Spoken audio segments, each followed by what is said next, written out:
A quaint tale, wouldn't you say? Aye, Master.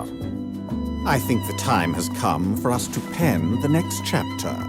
The exact arrival date of Professor Layton on the 3DS in North America is still in question, but in the meantime, Level 5 is placating aspiring detectives with another gripping mystery and the long overdue Professor Layton and the Last Spectre for the Nintendo DS.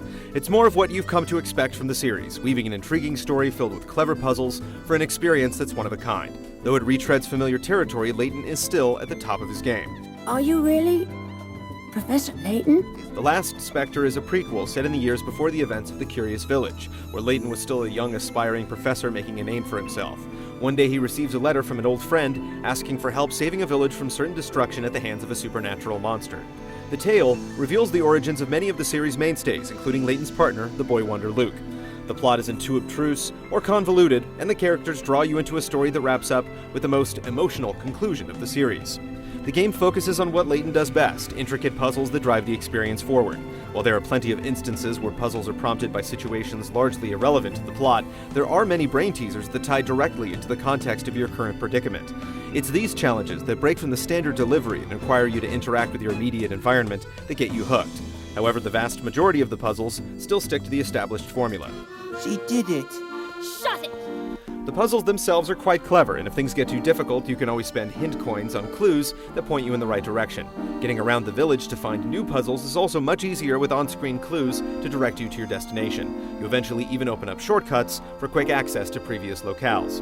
These are precisely the kinds of refinements you'd expect from a series that found success. However, there are signs that Layton's hair is getting a bit gray under that top hat of his. Many of the puzzles are eerily familiar to ones from previous games, and the structure and pacing are so formulaic that veterans will probably find objectives a bit too predictable this time around. Liar! This is ridiculous!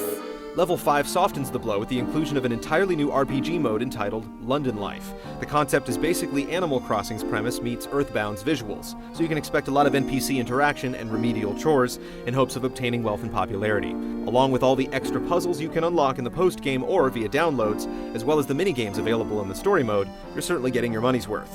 The Layton series has held up remarkably well over the years, and The Last Spectre is no exception, but that's not to say Professor Layton isn't getting a bit long in the tooth. Preposterous! You know nothing about us. I mean, about me. The next installment will need some innovations lest the series run the risk of stagnating. That being said, those who crave a suspenseful tale with well-crafted mysteries to solve can't go wrong here.